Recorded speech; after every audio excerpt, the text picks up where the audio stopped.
إن الحمد لله نحمده ونستعينه ونستغفره ونعوذ بالله من شرور أنفسنا ومن سيئات أعمالنا من يهده الله فلا مضل له ومن يضلله فلا هادي له وأشهد أن لا إله إلا الله وحده لا شريك له وأشهد أن محمدا عبده ورسوله أما بعد فإن خير الحديث كتاب الله وخير الهدي هدي محمد صلى الله عليه وسلم وشر الأمور محدثاتها وكل محدثة بدعة وكل بدعة ضلالة وكل ضلالة في النار.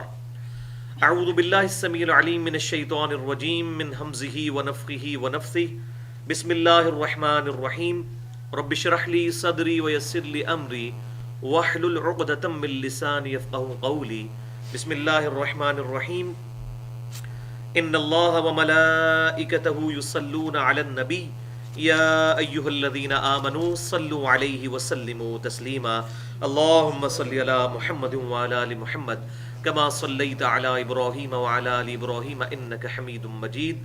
اللهم بارک علی محمد وعلی آل محمد كما بارکت علی ابراہیم وعلی آل ابراہیم انک حمید مجید.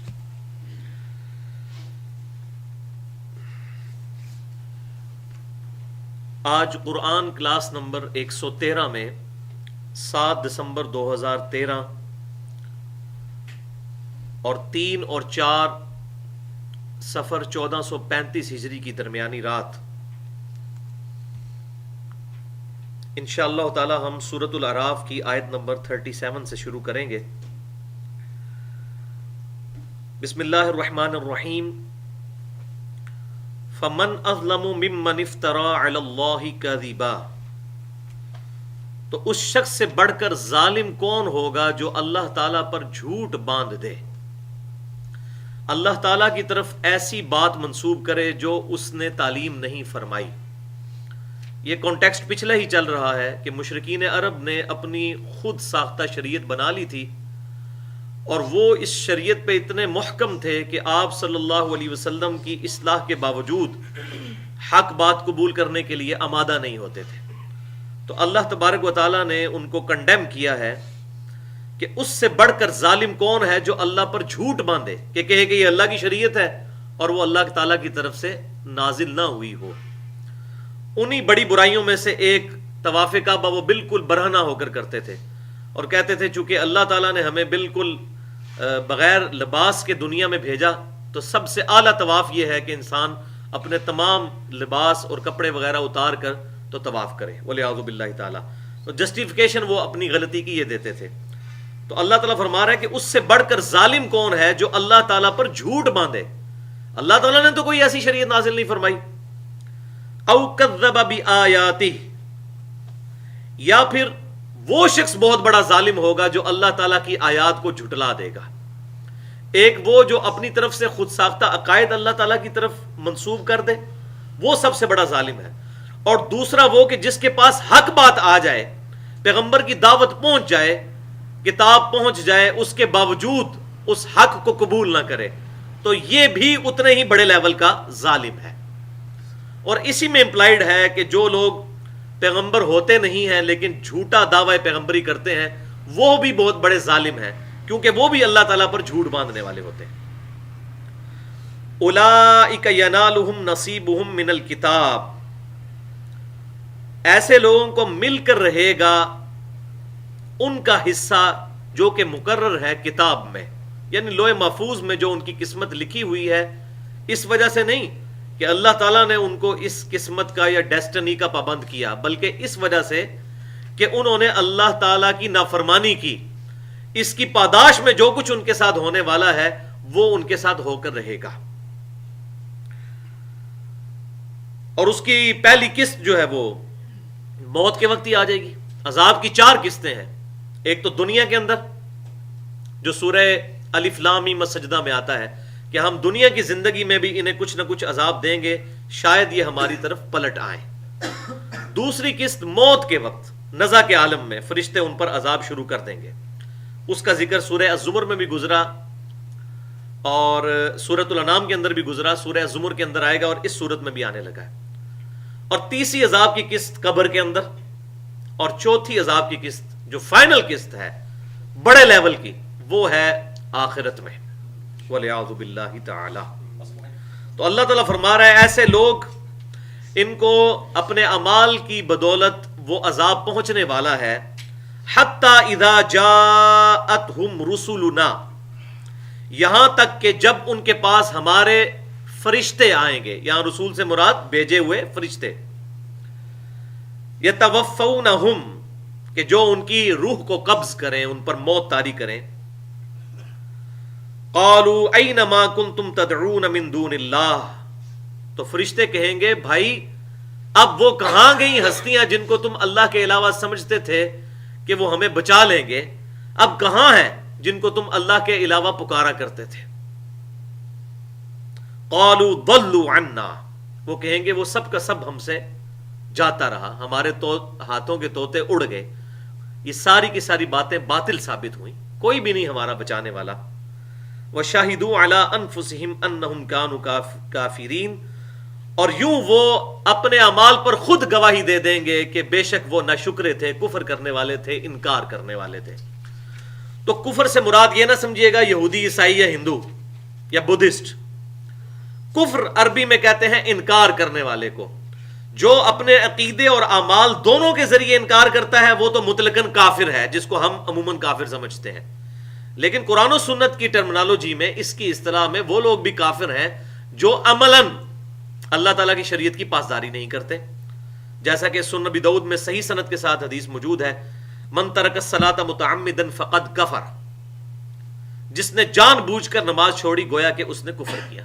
اب عقیدے میں وہ مسلمان ہے لیکن اس کا عمل کافروں والا ہے، اس نے ناشکری کی ہے، اللہ تعالیٰ کی نافرمانی کی ہے۔ تو لہٰذا قرآن پاک میں جہاں جہاں بھی کافر کا لفظ آئے گا تو تعویل خاص کے اعتبار سے ہو سکتا ہے کہ وہ کانٹیکسٹ کے اعتبار سے ہو، لیکن تعویل عام کے اعتبار سے وہی بات کہ جسے فٹ اسے گفٹ، جو بھی وہ جرم کرے گا اس پر وہ لاگو ہوگا۔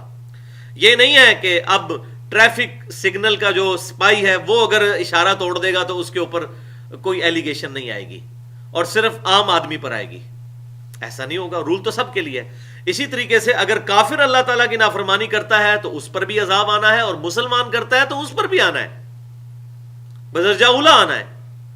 تو یہ بالکل غلط کنسپٹ عوام کے اندر پھیل گیا، لہذا یہ کافر کا ترجمہ بڑا غلط کیا گیا ہے۔ اس سے مراد انہوں نے لے لیا، وہ عربی والے اس کو کافر ہی لکھ دیتے ہیں، اس سے مراد ہوتا ہے ناشکرہ۔ تو ایسے لوگ اپنے خلاف خود گواہی دے دیں گے۔ اب اس میں غیر مسلم بھی شامل ہوں گے، مسلمان بھی ہوں گے۔ دنیا میں کتنے لوگ ہیں جن کے یہ عقائد و نظریات خود ساختہ موجود ہیں کہ اگر ہم شریعت کی پاسداری نہ بھی کریں، اگر کسی ہمارے بزرگ کے ساتھ ہماری نسبت ہو جائے، فلاں ہستی اتنی اونچی ہے اس کے ساتھ نسبت ہو گئی تو پھر بیڑا پار ہو جانا ہے، اس طرح کے نظریات لوگوں کے اس وقت بھی ایگزسٹ کرتے ہیں۔ تو ایسے لوگوں کا حشر کیا ہونے والا ہے؟ اپنے اعمال ہی بھائیوں کام آنے ہیں۔ صحیح مسلم میں بڑی مشہور حدیث ہے کہ آپ صلی اللہ علیہ وسلم نے ارشاد فرمایا، آج مجھے وہ حدیث بھی یاد آ رہی تھی جب شکیل بھائی کے والد صاحب کو دفن کر رہے تھے ہم، کہ آپ صلی اللہ علیہ وسلم نے ارشاد فرمایا کہ انسان کے 3 دوست ہیں، 2 جو ہیں وہ گھر ہی رہ جاتے ہیں اور ایک قبر میں اندر تک جاتا ہے۔ ایک تو مال و متاع ہے اس کا پہلا دوست جو گھر سے بھی باہر نہیں نکلتا، دوسرا اس کی صحبت میں رہنے والے لوگ، رشتہ دار، وہ ساتھ تو نکلتے ہیں لیکن قبر کے باہر تک رہتے ہیں، وہ بھی واپس آ جاتے ہیں، اور تیسرا دوست جو ساتھ جانے والا ہے وہ اس کے اعمال ہے۔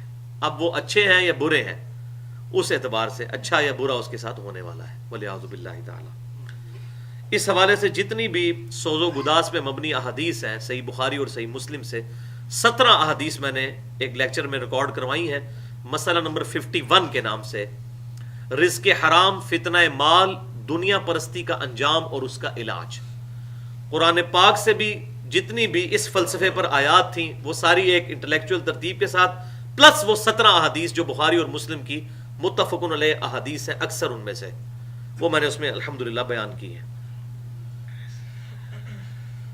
قال ادخلوا فی امم قد خلت من قبلکم من الجن والانس۔ اب ان کا معاملہ حشر میں کیا ہونے والا ہے کہ اللہ تبارک و تعالیٰ ارشاد فرمائے گا، داخل ہو جاؤ ان امتوں میں، ان گروہوں میں جو گزر چکی تم سے پہلے، من الجن والانس فی النار، جنوں میں سے بھی اور انسانوں میں سے بھی جو دوزخ میں پہنچ چکے ہیں، اب تم بھی ان کے ساتھ دوزخ میں چلے جاؤ. کلما دخلت امتن، جب کبھی بھی کوئی نئی امت، نیا گروہ دوزخ میں داخل کیا جائے گا. یہ بہت امپورٹنٹ ٹاپک اب ڈسکس ہونے جا رہا ہے، بہت امپورٹنٹ ٹاپک. جب کبھی بھی کوئی گروہ دوزخ میں داخل کیا جائے گا، کوئی امت داخل کی جائے گی، کوئی جماعت داخل کی جائے گی، لعنت اختہا، تو وہ اپنے سے جو پہلے لوگ گزرے ہوئے ہوں گے، جو پہلے ہی دوزخ میں موجود ہوں گے، ان پر لعنت کر رہے ہوں گے. کیوں؟ تو آگے آ جائے گی بات.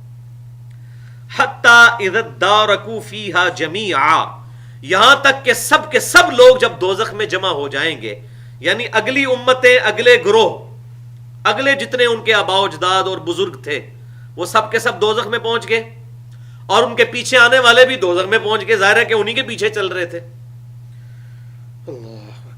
سب کے سب جب جمع ہو جائیں گے، قالت اخراہم لأولاہم، تو جو آخری امت ہے، جو سب سے آخر میں گروہ داخل ہوگا، وہ اپنے بزرگوں کے بارے میں جو ان سے پہلے گروہ دوزخ میں پہنچ چکا ہوگا، کہیں گے ربنا ہؤلاء اضلونا فآتہم عذابا ضعفا من النار، اے اللہ یہ ہیں ہمارے بڑے جن کی وجہ سے ہم گمراہ ہوئے تھے، تو اے اللہ انہیں دگنا عذاب دے آگ کا، کیونکہ ہم ان کے پیچھے چل کے گمراہ ہوئے، ان بزرگان بے دین کے پیچھے. بزرگان دین کی نہیں بات کر رہا، صحابہ، تابعین، تبع تابعین، یہ اس کے بعد بھی جو صحیح العقیدہ لوگ ہیں.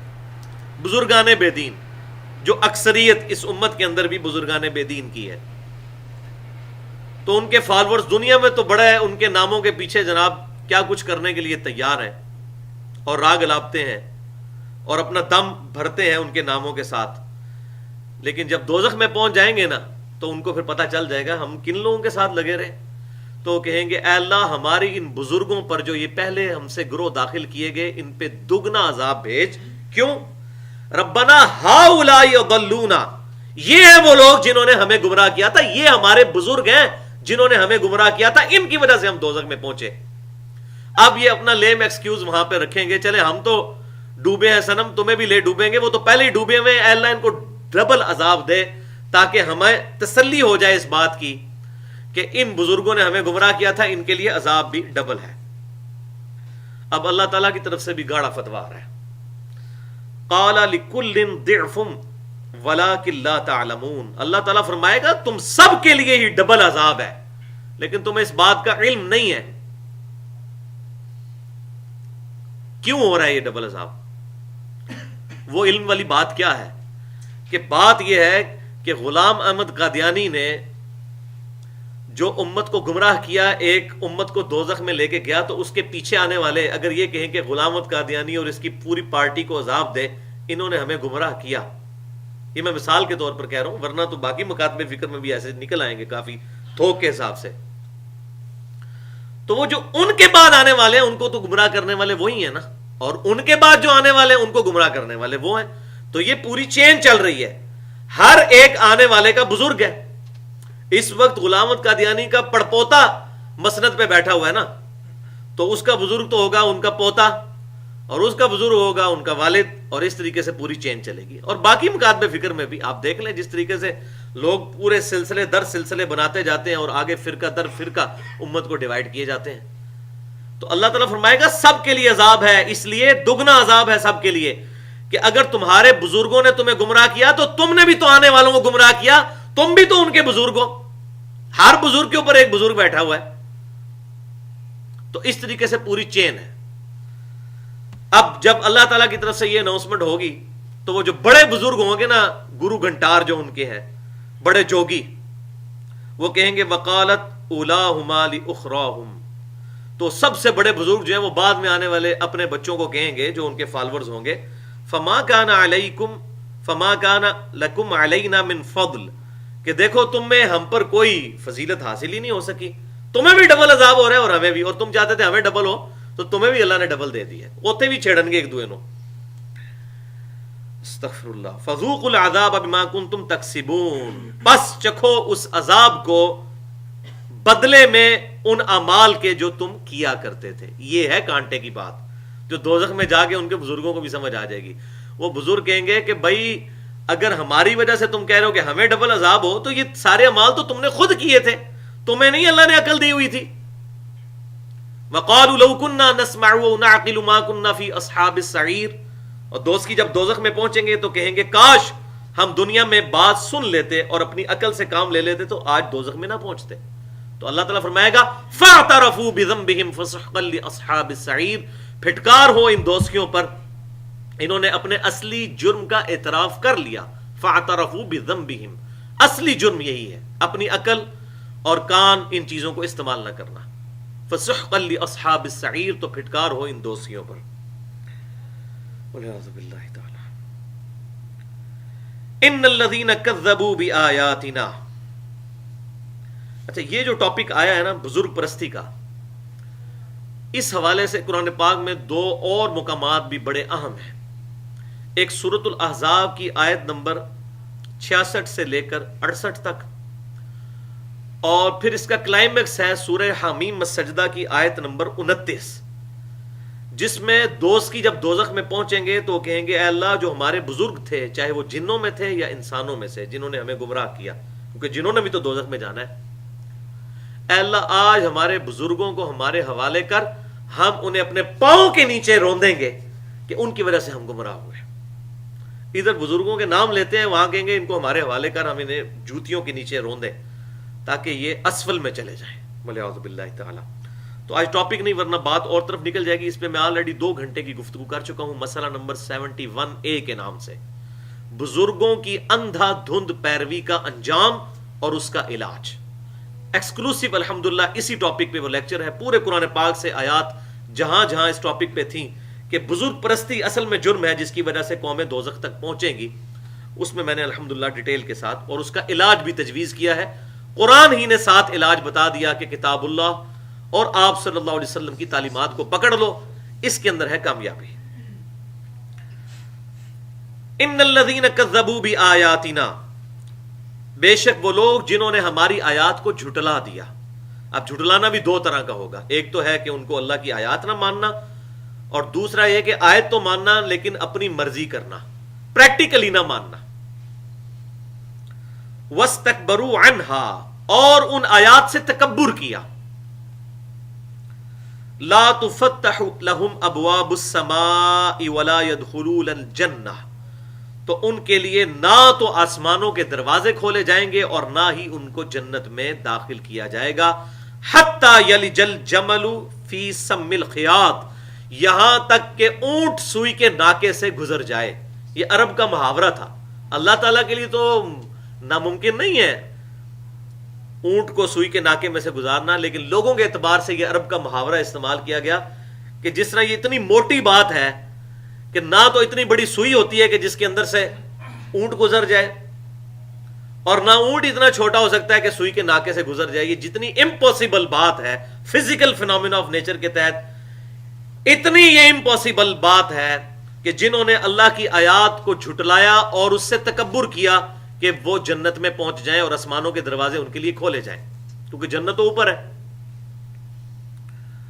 والعیاذ باللہ تعالی. اب یہاں پہ تکبر کی ڈیفینیشن بھی کتاب و سنت میں جو آئی ہے، اس حوالے سے ایک حدیث زبردست اس کو ایکسپلور کرتی ہے. صحیح مسلم کی حدیث ہے، آپ صلی اللہ علیہ وآلہ وسلم نے ارشاد فرمایا تکبر یہ نہیں ہے کہ تم اچھا لباس پہنو اور اچھے دکھو، یہ تکبر نہیں ہے. اللہ خوبصورت ہے اور خوبصورتی کو پسند فرماتا ہے، یہ بھی ساتھ آپ صلی اللہ علیہ وسلم نے بات ارشاد فرمائی.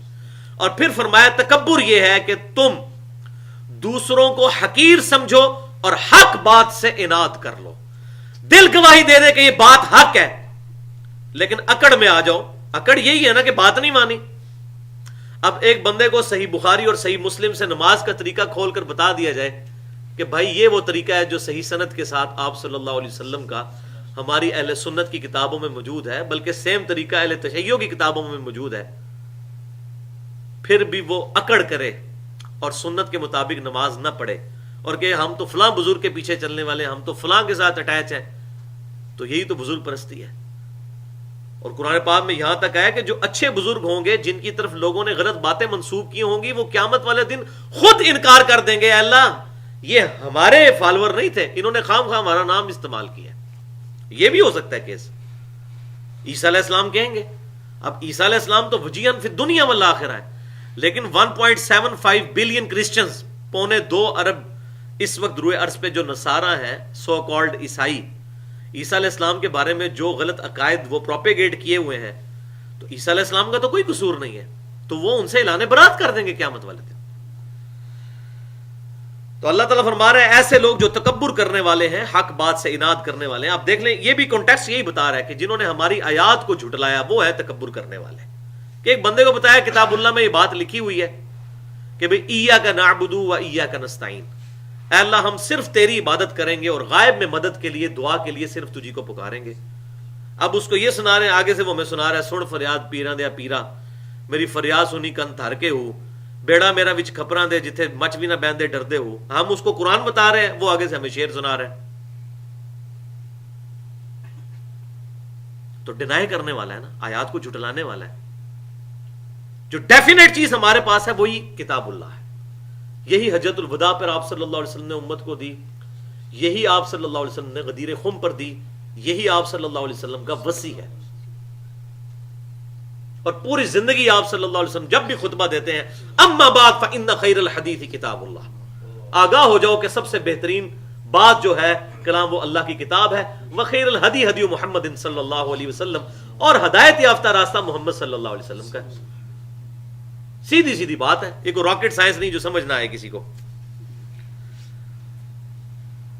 وَكَذَلِكَ نَجْزِي الْمُجْرِمِينَ، تو اسی طریقے سے ہم بدلہ دیتے ہیں اور دیں گے مجرموں کو. لَهُم مِّن جَهَنَّمَ مِهَادٌ وَمِن فَوْقِهِمْ غَوَاشٍ وَالْعِيَاذُ بِاللَّهِ، ان کے لیے دوزخ میں ہوگا آگ کا بچھونا اور آگ ہی کا اوڑھنا. وَكَذَلِكَ نَجْزِي الظَّالِمِينَ، اور اسی طریقے سے ہم بدلہ دیا کرتے ہیں ظالموں کو. ظالم، اصل ظالم یہ لوگ ہیں جنہوں نے حق بات قبول نہیں کی. عربی میں ظالم کہتے ہی اس کو ہے جو کسی شے کو اصل مقام سے ہٹا کر کسی اور جگہ پر رکھتے. اسی لیے شرک کرنا بھی ظلم قرار دیا گیا. وَالَّذِينَ آمَنُوا وَعَمِلُوا الصَّالِحَاتِ، اب ساتھ ہی قرآن پاک کی یہ خوبصورتی ہے کہ جب کبھی بھی دوستیوں کا ذکر آئے گا ساتھ ہی سائملٹینیس کنٹراسٹ آ جائے گا جنتیوں کا بھی. یہ قرآن پاک کا اسلوب ہے.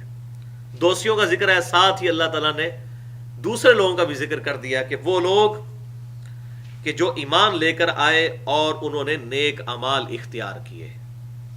اعمال کے بغیر کچھ نہیں بننے والا ایمان کے بعد.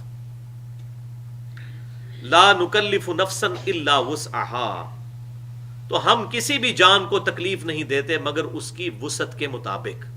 اب اس ٹاپک کو میں کئی دفعہ ایڈریس کر چکا ہوں کہ قیامت والے دن اللہ تعالیٰ انسانوں کو جج کرے گا ان کے سرکمسٹانسز کے اعتبار سے. ایک ایئر کنڈیشن کمرے میں ملٹی نیشنل میں جاب کرنے والا شخص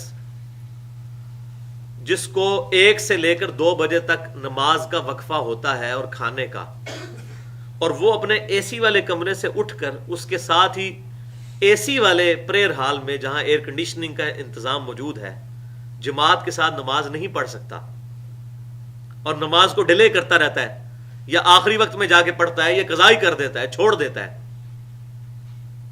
اس کا حساب، اور وہ شخص جو پورا دن اسی گرمی میں سڑک کے کنارے کھدائی میں وقت گزارتا ہے، پورا دن پسینے میں وہ شرابور رہتا ہے، ان دونوں کا حساب برابر نہیں ہونے والا. اس کا جماعت کا نماز کے ساتھ نہ پڑھنا، جماعت کو چھوڑ دینا، اور اس شخص کا جماعت کو چھوڑ دینا جو اتنی تکلیف کی زندگی گزار رہا ہے، یہ برابر نہیں ہو سکتے. اور نہ اس کا جماعت سے نماز پڑھنا اس کے جماعت سے نماز پڑھنا برابر ہو سکتے. اسی لیے قیامت والے دن نیکیاں گنی نہیں جائیں گی، تولی جائیں گی. قرآن پاک میں جہاں کہیں بھی نیکیوں کا اور برائیوں کا ذکر آتا ہے تو تولنے کا ذکر آتا ہے. ہو سکتا ہے کہ ایک ملٹی نیشنل میں جاب کرنے والے کی 5 نمازیں 500 نمازیں ہوں اور ایک مزدوری کرنے والے کی 5 نمازیں اس سے بازی لے جائیں، کیونکہ اس کو جو حالات دیے گئے تھے اس میں وہ اتنا ہی کر سکتا تھا کہ بمشکل جا کے نماز پڑھ لے، اور اس کو حالات ایسے دیے گئے تھے کہ یہ مسجد کی پہلی صف میں بھی نماز پڑھ سکتا تھا۔ تو یہ وہ بات ہے، لا نکلف نفسا الا وسعها، اللہ تعالیٰ کو کسی جان کو نہیں آزماتا مگر اس کی وسعت کے مطابق، اتنا ہی اس پر بار ڈالتا ہے۔ اب لیکن یہ جج ہم نہیں کر سکتے، یہ اللہ تعالیٰ خود کرے گا کسی کے بارے میں۔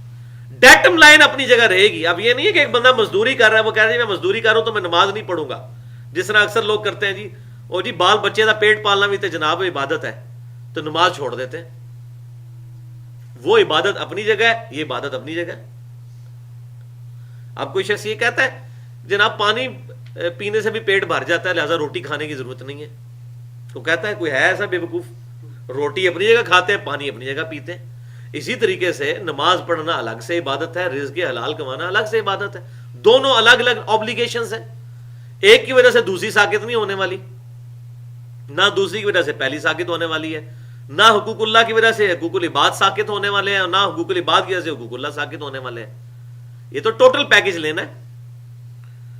افتؤمنون ببعض الکتاب وتکفرون ببعض نہیں کرنا کہ کتاب کے کچھ حصے کو مان لیا اور کچھ کو نہیں مانا۔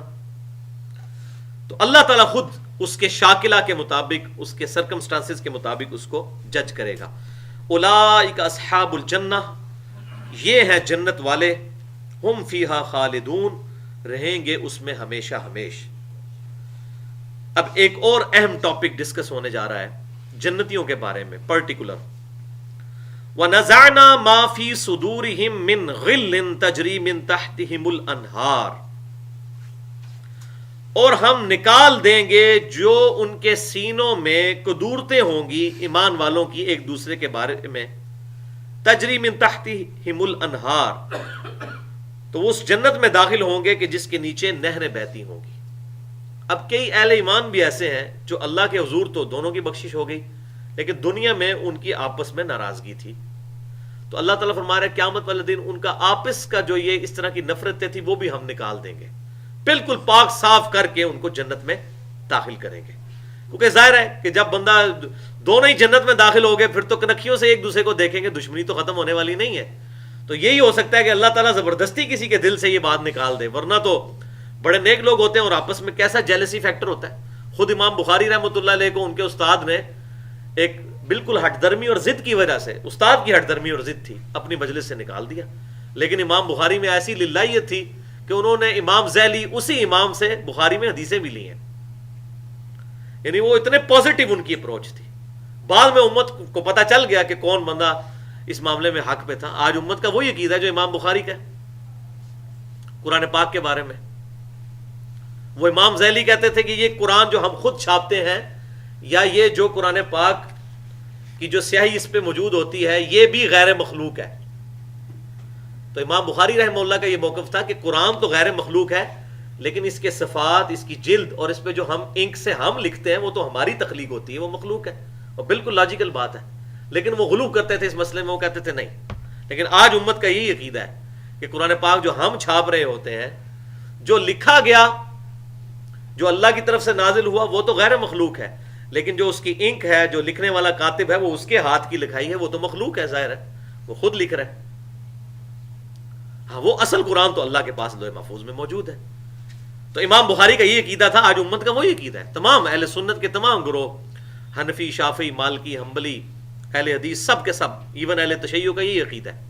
لیکن امام بخاری کی للہیت تھی، وہ اسی استاد سے احادیث لے کر آئے، اور اسی امام ذیلی نے کہا کہ جو جو امام بخاری کے مسلک پہ ہے وہ وہاں سے اٹھ جائے۔ تو امام مسلم بھی وہاں پر بیٹھے ہوئے تھے، امام مسلم بھی اس مجلس سے اٹھ گئے، کیونکہ امام مسلم امام بخاری کے شاگرد بھی تھے اور ان کے شاگرد بھی تھے۔ لیکن امام مسلم نے یہ انصاف کیا کہ انہوں نے کہا نہ میں امام بخاری سے کوئی حدیث لوں گا اور نہ امام ذیلی سے کوئی حدیث لوں گا، تاکہ میں دونوں استادوں کو ایک لیول پہ رکھوں۔ یہ الحمدللہ انہوں نے ایکٹ کیا۔ یہی وجہ ہے کہ صحیح مسلم میں امام بخاری سے کوئی حدیث روایت نہیں ہے۔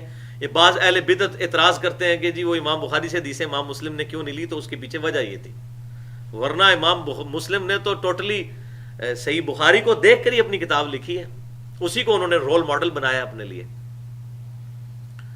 تو بہرحال اب اس طرح کی قدورتیں جو اہل ایمان کے درمیان آ جاتی ہیں، اور یہی ٹاپک سورۃ الحجر کی آیت نمبر 47 پہ بھی آیا ہے انہی الفاظ کے ساتھ، اور اس کے آگے الفاظ ہیں کہ پھر ایمان والے تکیوں پر آمنے سامنے بیٹھے ہوئے ہوں گے. آمنے سامنے. اب آمنے سامنے بندہ اسی وقت بیٹھ سکتا ہے جب آپس میں ایک دوسرے سے جیلسی فیکٹر نہ ہو. اور وہ جو سورۃ الحجر کی آیت نمبر 47 ہے، اس کے کانٹیکسٹ میں سیدنا و مولانا مولا علی رضی اللہ تعالیٰ عنہ، مولا کا مطلب دلی محبوب، من کنت مولاہ فہذا علی مولا، جو حدیث متواترہ ہے جامعہ ترمذی کی. تو مولا علی رضی اللہ تعالیٰ عنہ کا قول صحیح سند کے ساتھ فضائل صحابہ، امام احمد بن حنبل رحمۃ اللہ علیہ کی کتاب ہے، اس میں موجود ہے کہ وہ آیت سورۃ الحجر کی پڑھا کرتے تھے، یہی وَنَزَعْنَا مَا فِي صُدُورِهِم مِّن غِلٍّ، اور کہتے تھے کہ یہ آیت میرے، عثمان، طلحہ اور زبیر کے بارے میں ہے. میں اللہ سے امید کرتا ہوں کہ قیامت والے دن اللہ تعالیٰ ہمارے دلوں میں جو آپس میں ایک دوسرے کے بارے میں کچھ چیزیں آ گئیں تو اللہ تعالیٰ ہمارے دلوں سے یہ چیزیں دور کر دے گا. یعنی پرٹیکولرلی اصحاب جمل کے بارے میں انہوں نے یہ بات کی. اصحاب صفین کے بارے میں ان کا یہ موقف نہیں تھا. اس معاملے میں سیدنا علی بہت سخت تھے، اور ظاہر ہے کہ اسلامی نظام کو نقصان پہنچا تھا. یہی وجہ ہے کہ المصنف ابن ابی شیبہ میں صحیح سند کے ساتھ انٹرنیشنل نمبرنگ کے مطابق 7050 نمبر حدیث موجود ہے. وہ تابعی کہتے ہیں کہ میں نے خود سیدنا علی کے پیچھے عشاء کی نماز میں قنوت نازلہ پڑھی، اور سیدنا علی رضی اللہ تعالیٰ عنہ نے 4 بندوں کا نام لے کر اللہ تعالیٰ کے حضور ان کے لیے بد دعا کی. اور دعا کیا کی؟ بد دعا کیا کی؟ اے اللہ معاویہ اور اس کے شیعہ کو تو پوچھ، اے اللہ عمر ابن عاص اور اس کے شیعہ کو تو پوچھ، اے اللہ ابو سلمہ اور اس کے شیعہ کو تو پوچھ، اور ابن قیس اور اس کے شیعہ کو تو پوچھ. یعنی ان شیعہ سے مراد گروہ، یہ پولیٹیکل ٹرم ہے، یہ شیعہ کوئی مذہبی ٹرم نہیں ہے، وہ رافضی ہیں. شیعان علی وہ تھے جیسے ہم بھی شیعان علی ہیں، اہل سنت شیعان علی ہیں، سیدنا علی کو حق پر ماننے والے، اپنی تمام جنگوں میں خلفائے راشدین میں ابو بکر، عمر، عثمان کے بعد چوتھے نمبر پر خلیفہ راشد ماننے والے. لیکن اصحاب جو جمل تھے ان کے بارے میں سیدنا علی نے کہا کہ میرے دل میں ایسی اگر کوئی بات ہے بھی ہے تو اللہ تعالیٰ دور کر دے گا. یہ میں نے اس لیے بیان کیا کہ میں ڈاکٹر اسرار صاحب کی وہ تفسیر سن رہا تھا، بیان القرآن، تو انہوں نے انجانے میں مطلب وہ یہ آیت پڑھ کے تو انہوں نے کہا کہ سیدنا علی نے کہا کہ میری یہ جو آیت ہے یہ میرے اور معاویہ کے بارے میں ہے. تو ایسا نہیں ہے، انہوں نے سیدنا طلحہ اور زبیر اور سیدنا عثمان غنی کا نام لیا تھا. سیدنا معاویہ رضی اللہ تعالیٰ کے بارے میں جو ان کا نظریہ تھا وہ میں نے بتا دیا کہ وہ قنوت نازلہ ان پر پڑھتے تھے. بہرحال جس کو ڈیٹیل چاہیے ہو تو 50 صحیح الاسناد احادیث کی روشنی میں نے ایک ریسرچ پیپر لکھا ہے، واقعہ کربلا کا حقیقی پس منظر 50 صحیح الاسناد احادیث کی روشنی میں، جو اہل سنت کی کتابوں سے ہیں، اکثر احادیث بخاری اور مسلم سے ہیں. تو یہ اس لیے میں نے کلیریفیکیشن دے دی کیونکہ سیدنا علی کے قول کو مس کوٹ کیا گیا تھا. تو ہم نکال لیں گے ان کے سینوں میں سے ایسی تمام قدورتیں، اور جنت میں وہ داخل ہوں گے ایسی جنتوں میں جن کے نیچے نہریں بہ رہی ہوں گی. اسی کانٹیکسٹ میں ایک آیت ہے، وہ آپ نکال لیجئے، سورۃ الحشر کی آیت نمبر 10، کہ ہمارا ایٹیچیوڈ کیا ہونا چاہیے، چاہے سیدنا طلحہ ہوں، سیدنا زبیر ہوں، یا سیدنا معاویہ رضی اللہ تعالی عنہم اجمعین، تمام کے تمام صحابہ، جتنے بھی صحابہ ہیں، ہمارا ان کے بارے میں ایٹیچیوڈ کیا ہونا چاہیے. ان کو گالی گلوچ نہ کریں، ان پر لعنت نہ کریں، بلکہ ان کے لیے ان کے گناہوں کی معافی کی دعا کریں. ظاہر ہے کہ پیغمبر تو نہیں تھے، غلطیاں تو سب سے ہوئیں. تو یہ سورۃ الحشر میں اللہ تعالیٰ نے عقیدہ امت کو دے دیا ہے. آپ کے قرآن پاک میں 548 نمبر پیج ہے، پہلے ہی آیت ہے، سورۃ الحشر آیت نمبر 10. بسم اللہ الرحمن الرحیم. والذین جاءوا من بعدہم، اور وہ لوگ جو کہ بعد میں آتے ہیں، یعنی ایمان والے لوگ دنیا سے چلے گئے، ان کے بعد میں جو لوگ ایمان والے دنیا میں آتے ہیں، یقولون، وہ کہتے ہیں اللہ کے حضور دعا کرتے ہوئے، ربنا اغفر لنا ولاخواننا الذین سبقونا بالایمان، اے رب ہمیں بھی بخش دے اور ہمارے تمام بھائیوں کو بخش دے جو ہم سے پہلے ایمان کی حالت میں دنیا سے گئے. جو بھی تھا ان کے لیے دعا کرتے ہیں. ولا تجعل فی قلوبنا غلا للذین آمنوا، یہ وہی غل لفظ آ گیا، اور ہمارے دلوں میں ان کے بارے میں کوئی غل، کوئی کدورت اور میل نہ رکھ، للذین آمنوا، جو کہ ایمان والے ہیں ان کے بارے میں کوئی کدورت نہ رکھ. ربنا انک رؤوف الرحیم، اے رب ہمارے بے شک تو رؤوف ہے اور رحیم ہے، درگزر فرمانے والا ہے اور رحم فرمانے والا ہے. تو یہ دعا ہی کی جا سکتی ہے، باقی جذبات میں تو کنٹرول نہیں ہو سکتا. صحیح بخاری میں آپ کتاب المغازی چیپٹر میں وہ سیدنا حمزہ رضی اللہ تعالیٰ عنہ کے قتل کا جو واقعہ ہے، ان کی شہادت کا، وہ صحیح بخاری میں آپ پڑھ کے دیکھ لیں. واشی نے قتل کیا تھا، غزوہ احد میں ان کو شہید کیا.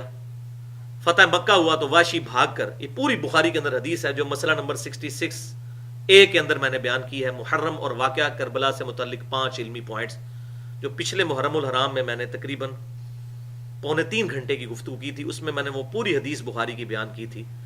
تو واشی چلا گیا پھر طائف میں، طائف بھی سارا مسلمان ہو گیا. اب اس کے لیے کوئی عرب میں جائے پناہ نہ بچی، تو الٹیمیٹلی سیدنا بلال رضی اللہ تعالیٰ عنہ نے، چونکہ وہ بھی حبشی تھے، انہوں نے اس کو کنونس کیا، واشی بھی حبشی تھا، کہ تم ایمان لے آؤ. تو اس نے آخری وقت میں ایمان جو ہے وہ قبول کر لیا اپنی جان بچانے کے لیے.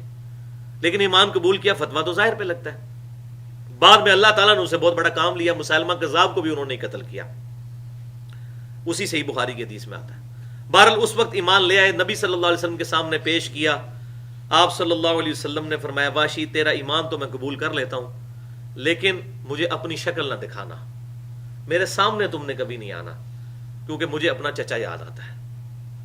اب اگرچہ وہ واشی ایمان والے تھے، نبی صلی اللہ علیہ وسلم سے بڑھ کے ایمان والا کون ہے، لیکن بہرحال دل کے اوپر تو انسان کسی حد تک ہی کنٹرول کر سکتا ہے نا. آپ صلی اللہ علیہ وسلم کے جذبات کو بھی اتنی ٹھیس پہنچی تھی کہ آپ صلی اللہ علیہ وسلم نے کہا واشی تیرا ایمان تو میں قبول کر لیتا ہوں، ورنہ تو ان کے قتل کے فتوے نکل چکے ہوئے تھے قرآن پاک کی روح سے.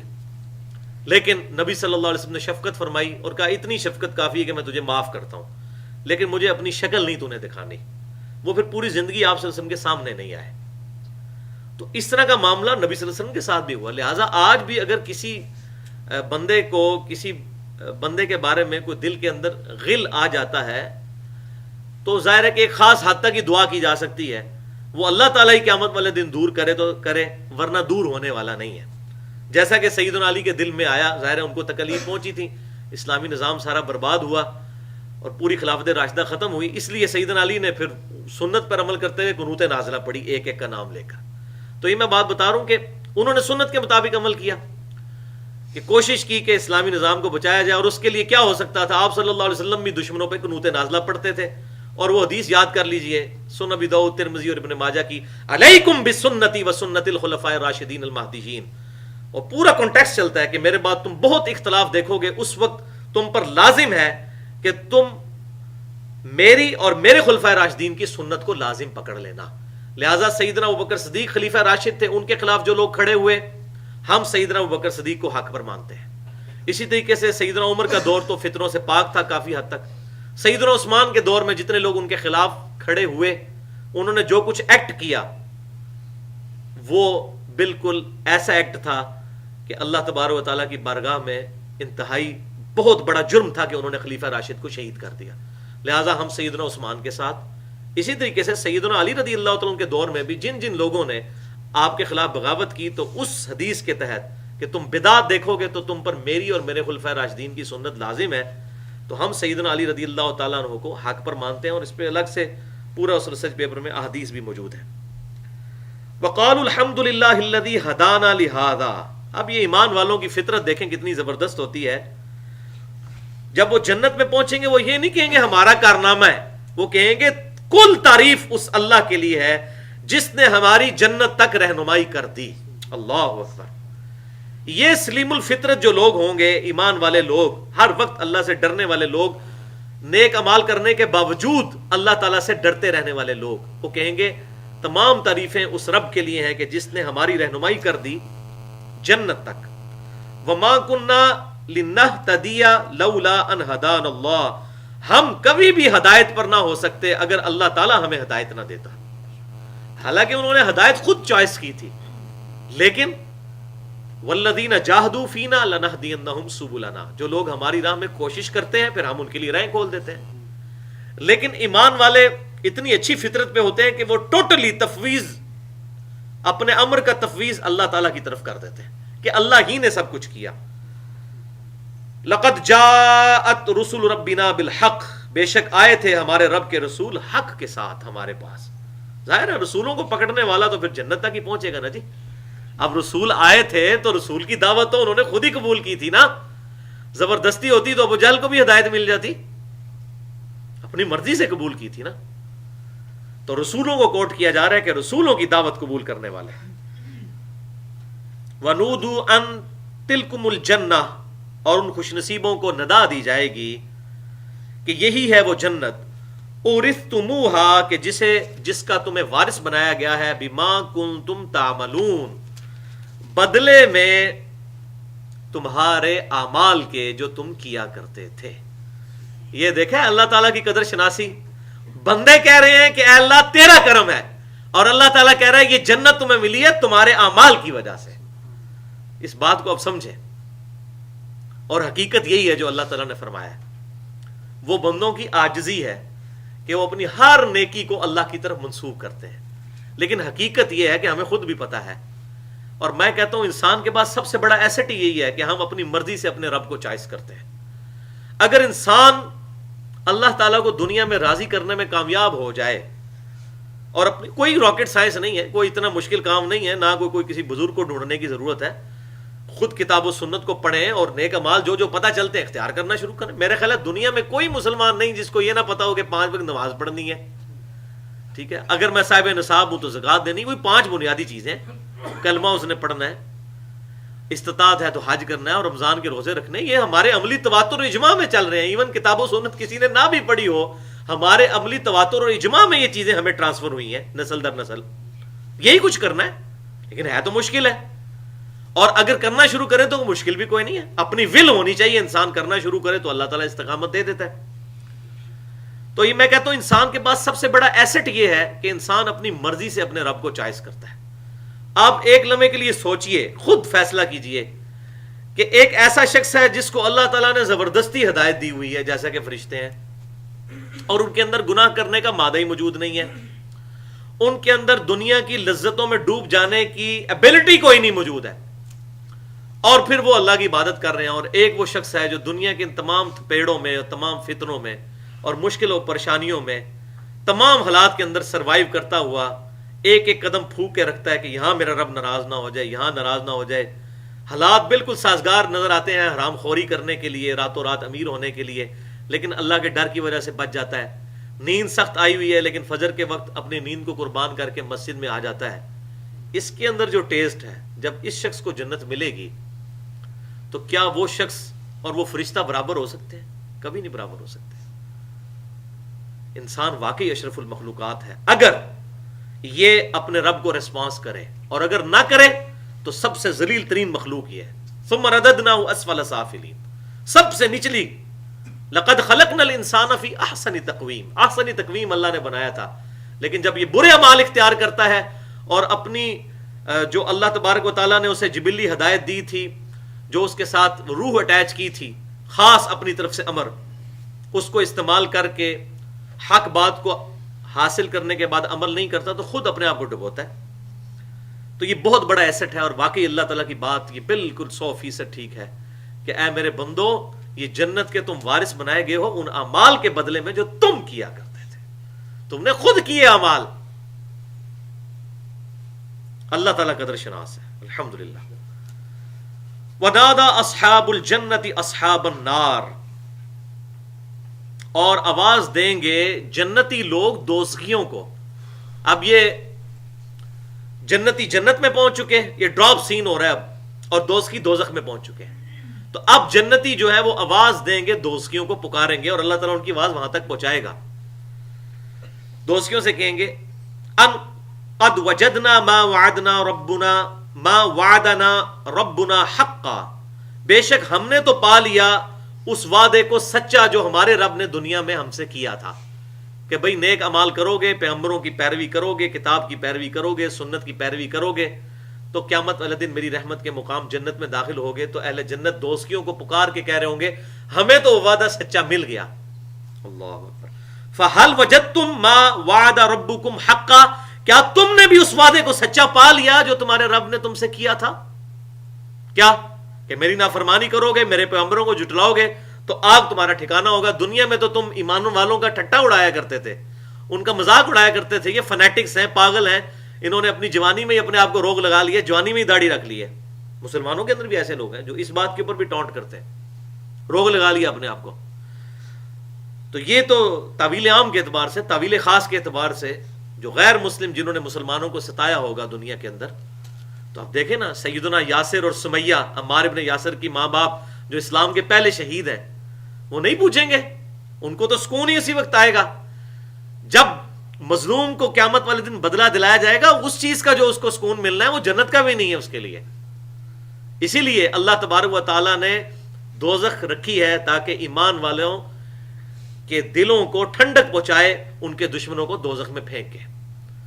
تو کیا حضرت یاسر اور سمیہ نہیں پوچھیں گے ہاں بھائی ابو جہل تو نے اتنے ظالمانہ طریقے سے ہم دونوں کو شہید کیا، میاں بیوی کو اسلام لانے کی بدائش میں، تو ہمارے رب نے تو ہمیں وعدہ کیا تھا جنت، دیکھو ہمیں تو مل چکی، اور ان کو تو الحمدللہ مرتے ہی مل چکی ہے. صحیح مسلم کی حدیث ہے کہ جو شخص مر گیا اس کی مرتے ہی قیامت قائم ہوگی، وہ جنت میں داخل ہو گیا مرتے ہی جنت میں. قبر بھی جنت کے باغوں میں سے ایک باغ ہے، یہ دوزخ کے گڑھوں میں سے ایک گڑھ ہے. تو وہ جنتی پھر دوستیوں سے پوچھیں گے کہ ہمارے رب نے جو ہم سے وعدہ کیا تھا وہ ہمیں تو مل گیا، تمہارے رب نے جو تم سے وعدہ کیا تھا تمہیں مل گیا، یعنی دوزخ. قالوا نعم، وہ کہیں گے ہاں ہمیں بھی وہ کچھ مل گیا جو ہمیں کہا گیا تھا. فأذن مؤذن بینہم اللعنۃ اللہ علی الظالمین، بس اسی دوران ایک پکارنے والا پکارے گا وہاں پر کہ لعنت ہو ظالموں پر اللہ تعالیٰ کی. اللہ اکبر. یہ کوئی اللہ کی طرف سے فرشتہ ہوگا جو ادھر پھر اپنا فیصلہ سنا رہا ہوگا کہ ہاں جی اس کے اوپر ریفری بن کے کہ ہاں جی انہوں نے تو کر لیا، اب ہم ڈسیزن بھی سنا دیں اس کے اوپر کہ یہ ظالم ہے جن پہ اللہ کی لعنت ہے جو دوزخ میں پہنچے. اور کون سے ظالم؟ الذین یصدون عن سبیل اللہ، ظالم وہ ہیں جو کہ اللہ کے راستے سے روکتے ہیں، دنیا میں روکا کرتے تھے. وَيَبْغُونَهَا عِوَجًا، اور اللہ کے صراط مستقیم میں ٹیڑھ پن کو تلاش کرتے تھے، مذاق اڑایا کرتے تھے شریعت کا. وَهُمْ بِالْآخِرَةِ كَافِرُونَ، اور وہ آخرت کا انکار کیا کرتے تھے. وَلِعَاذُ بِاللَّهِ تَعَالَى. اور معذرت کے ساتھ اس وقت ہمارا جو میڈیا ہے وہ بھی یہی کام کر رہا ہے، شریعت کا مذاق اڑا رہے ہیں. آپ دیکھیں گے پچھلے دنوں جب یہ سلسلہ چل رہا ہے طالبان کے ساتھ مذاکرات کا، پولیٹیکل ہمارے سارے لوگ اکٹھے ہوئے کہ جی ان کے ساتھ مذاکرات کرنے چاہیے. اب حق پہ کون باطل پہ کون یہ الگ سے ایک بحث ہے. بہرحال اس پہ پوری قوم نے، پاکستانی قوم نے کنسنسس کیا کہ ان کے ساتھ ڈسکشن ہونی چاہیے. تو بس صرف اتنی بات آئی تو جن لوگوں کے دلوں میں پلیدی تھی نا اور اسلام کی دشمنی تھی، جس طرح انسان کو جب ہاضمہ خراب ہو جائے نا تو انسان کو وامٹنگ اور الٹیاں شروع ہو جاتی ہیں، انہوں نے میڈیا پہ آگے الٹیاں کرنی شروع کر دی. اور تقریباً تمام جتنے اینکر پرسن ہیں وہ ٹی وی پہ آ کے یہ کہہ رہے ہیں کہ یار آپ طالبان سے مذاکرات کرنے جا رہے ہو، اگر انہوں نے کہہ دیا شریعت نافذ کرو تو پھر آپ کیا کرو گے؟ استغفر اللہ. تو بولی یعنی کہ وہ شریعت نہیں نافذ کروانا چاہتے. تو آپ دیکھیں کہ وہ انہوں نے شریعت نافذ کروانی تھی یا نہیں کروانی تھی وہ تو الگ بات. ان کی جو خبث باطن ہے، جو چھپا ہوا اندر کا خناس ہے، وہ سامنے آ گیا کہ اگر انہوں نے شریعت ڈیمانڈ کر دی تو پھر کیا کرو گے؟ یعنی اس کا مطلب ہے یہ اللہ کی شریعت میں ٹیڑھ پن تلاش کرتے ہیں. کیا یہ اسلام کے ماننے والے نہیں؟ میرا خیال ہے اتنا جملہ بولنے کے بعد کوئی مسلمان نہیں رہ جاتا. قانونی طور پہ وہ اس کا نام بے شک محمد عبداللہ ہو اور باپ کا نام جو ہے وہ محمد عبد الرحمان ہو، وہ ہوتا ہو، لیکن اسلام کا اس طریقے سے شریعت کا مذاق اڑانا. حالانکہ اس چیز کو تو چھوڑ دیں، شریعت ڈیمانڈ کریں اس کو تو چھوڑ ہی دیں.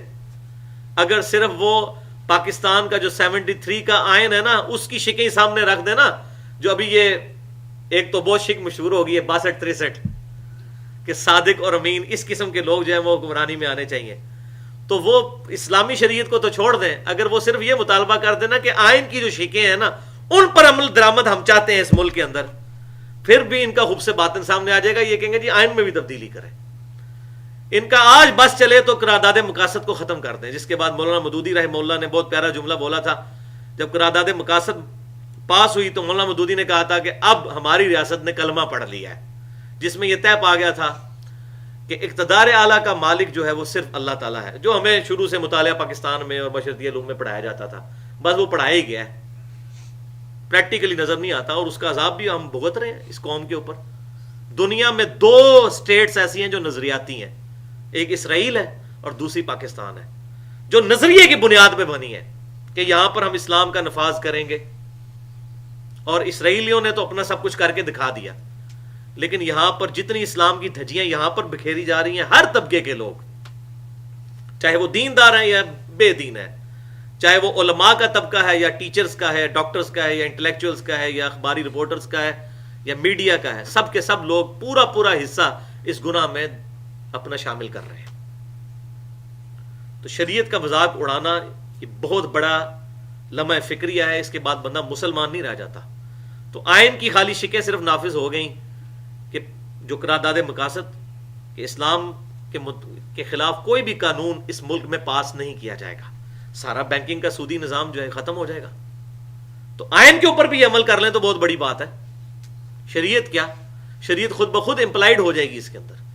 تو میں بتا رہا تھا کہ یہ ٹیڑھ پن دنیا کے اندر لوگ بڑے بڑے دیندار بظاہر نظر آ رہے ہوتے ہیں، بڑے دین کے ٹھیکیدار نظر آ رہے ہوتے ہیں، لیکن جب ان کا، جس کو ہم پنجابی میں کہتے ہیں نا، وہ جدو کسی دی پوچھل تے پیر پہندا ہے نا، پھر پتہ لگتا ہے۔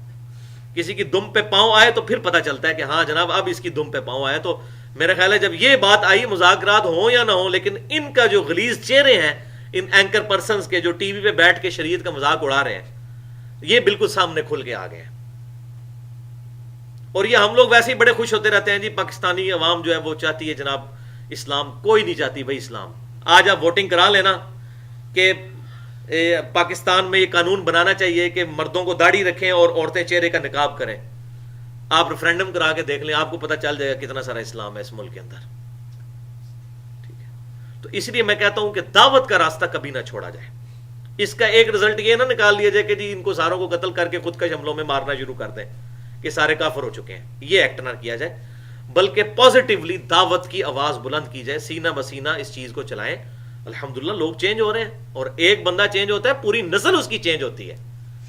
آپ یہ نہ سمجھیں کہ ایک بندے نے کتاب و سنت کا راستہ اختیار کیا تو کیا فرق پڑا۔ صحیح بخاری میں حدیث ہے، قیامت والے دن کئی انبیاء اس حال میں آئیں گے، کسی کے ساتھ 5 امتی، کسی کے ساتھ 4 امتی، کسی کے ساتھ 3، کسی کے ساتھ 2، کسی کے ساتھ 1، کسی کے ساتھ ایک بھی نہیں ہوگا جو اس پیغمبر پر ایمان لایا ہو، وَلِعَاذُ بِاللَّهِ تعالی۔ تو کیا وہ معاذ اللہ استغفر اللہ انبیاء کرام ناکام ہو گئے؟ نہیں، کامیاب ہے۔ اللہ کے حضور کوانٹٹی تو اتھارٹی نہیں ہے، کسی کا تعداد میں زیادہ ہونا تو اللہ کے حضور قبولیت کی دلیل نہیں ہے۔ ورنہ ابراہیم علیہ السلام پہ سوائے ان کی بیوی بچوں اور ایک لوط علیہ السلام، سورہ عنکبوت پڑھ کے دیکھ لیں، ایک لوط ان پر ایمان لے کر آئے، کوئی بھی ایمان نہیں لے کے آیا۔ لوط علیہ السلام پہ 2 بیٹیاں ایمان لے کر آئے، اپنی بیوی بھی ان کی مومنہ نہیں تھی، کافرہ تھی۔ تو کیا لوط علیہ السلام ناکام ہو گئے؟ نوح علیہ السلام 950 سال تبلیغ کرنے کے بعد صرف 78 لوگ ایمان لے کر آئے، کیا نوح علیہ السلام ناکام ہو گئے؟ تو کامیابی یا ناکامی کا معیار کوانٹٹی نہیں ہے، quality is authority, quantity is not authority یا اتھینٹسٹی۔ اسلام بلیو کرتا ہے کہ حق پر ہوں، چاہے اکیلا ہی کوئی بندہ ہو، اللہ تبارک و تعالیٰ کو بہت پسند ہے۔ آپ دیکھیں پورے قرآن پاک میں اللہ تعالیٰ نے بار بار ابراہیم علیہ السلام کا ذکر کیا ہے، اور اس کا کلائمیکس یہاں تک آیا کہ اللہ تعالیٰ نے فرما دیا کہ ہمارے نبی صلی اللہ علیہ وسلم کو کہ ابراہیم علیہ السلام کی زندگی میں آپ کے لیے نمونہ ہے، آپ ابراہیم کو فالو کریں، اور ہمارا دین اسلام دین ابراہیمی ہے۔ بل ملت ابراہیم حنیفا مسلما وما کان من المشرکین۔ اے نبی صلی اللہ علیہ وسلم آپ فرما دیجئے بلکہ میں تو ابراہیم علیہ السلام کی ملت کی پیروی کرنے والا ہوں جو مشرک نہیں تھے۔ تو بندہ حیران ہوتا ہے، پتہ نہیں ابراہیم علیہ السلام نے کون سا کارنامہ کیا، کتنے کروڑوں اربوں لوگوں کو انہوں نے جو ہے وہ مسلمان کیا ہے؟ کوئی نہیں۔ ایک لوط علیہ السلام، 2 بیویاں اور 2 بچے، دیٹس آل، یہ ٹوٹل ہے۔ یہاں تک کہ قرآن کو یہ بات کرنی پڑی اس معاملے کو کھولنے کے لیے۔ سورۃ النحل کی آیت نمبر ہے 120، 14ویں پارے کا آخری صفحہ۔ یہ رکوع ہے ابراہیم علیہ السلام کے بارے میں۔ آپ کے قرآن پاک میں 282 نمبر پیج نکال لیجئے، سورۃ النحل آیت نمبر 120۔ بسم اللہ الرحمن الرحیم، تیسری لائن ہے، ان ابراہیم کان امۃ قانتا للہ حنیفا۔ بے شک ابراہیم علیہ السلام اکیلے ہی پوری امت تھے، اللہ کے فرما بردار اور سب سے ٹوٹ کر اپنے رب کے ہو جانے والے۔ حنیفہ، یہ امام ابو حنیفہ والا حنیفہ نہیں ہے، اس کے آگے وہ تے آتی ہے، یہ الف والا حنیفہ ہے، سب سے ٹوٹ کر ایک رب کا ہو جانے والا۔ اس حوالے سے ہم حنیفی ہیں، حنفی نہیں، حنیفی، مسلمان حنیفی ہیں۔ بل ملت ابراہیم حنیفہ، بے شک ابراہیم اکیلا ہی پوری امت تھا۔ اللہ تعالیٰ کہہ رہے ہیں وہ ایک ہی پوری امت، پوری جماعت تھا۔ اس ایک کا ایمان اتنے بڑے لیول کا ایمان تھا، کسی نے بات قبول کی نہ کی، اللہ تعالیٰ کو ایک ہی پیارا ہے۔ عیسیٰ علیہ السلام دیکھ رہے ہیں، اللہ تعالیٰ فرماتا ہے وجیہن فی الدنیا والآخرہ، دنیا اور آخرت میں وجاہت والا بندہ ہے ہمارا عیسیٰ۔ اور آؤٹ پٹ کیا ہے؟ ان کی زندگی میں صرف 12 بندے ایمان لے کر آئے ان کی دعوت سے، ان میں سے بھی ایک یہودا تھا جس نے مخبری کر کے عیسیٰ علیہ السلام کو پکڑوانے کی کوشش کی، تو اللہ تعالیٰ نے زندہ اٹھا لیا، جو مسئلہ نمبر 12 میں نے ڈیٹیل سے بتایا، حیات مسیح اور نزول مسیح علیہ السلام۔ اور ابراہیم علیہ السلام کو اللہ تعالیٰ کہہ رہا ہے اکیلا ابراہیم پوری امت تھا۔ اللہ اکبر۔ وَلَمْ يَكُ مِنَ الْمُشْرِكِينَ، اور وہ مشرکوں میں شامل نہیں تھے، سب سے ٹوٹ کر ایک اللہ کے ہو گئے تھے۔ اور اکیلا آپ دیکھ لیں، اکیلے ہی تھے نا۔ قرآن پاک میں وہ جو واقعہ آتا ہے کہ جب وہ ان کی قوم میلے پہ چلی گئی تو انہوں نے اکیلے نے سارے بت توڑ دیے، اکیلے ہی تھے بیچارے، اکیلے تھے۔ شاکر لِأَنْعُمِهِ، وہ شکر گزار تھے ان نعمتوں پر جو اللہ تعالیٰ نے ان کو دی تھی، آزمائشوں کے باوجود اللہ کا شکر کرنے والے تھے۔ اجتباہ وہداہ الی صراط مستقیم، ہم نے انہیں چن لیا تھا اور ہدایت دے دی تھی سیدھے راستے کی طرف، وہ ہمارے چنے ہوئے بندے تھے۔ وآتیناہ فی الدنیا حسنہ، اور دنیا میں بھی ہم نے ان کو بھلائی عطا کی تھی۔ وانہ فی الآخرۃ لمن الصالحین، اور بے شک وہ آخرت میں بھی ہمارے صالحین بندوں میں سے ہوں گے۔ اللہ اکبر، چنے ہوئے بندے، یار اندازہ کرو، آؤٹ پٹ کوئی نہیں ہے جو ہم سوچتے ہیں، کوانٹیٹیو آؤٹ پٹ کوئی نہیں ہے۔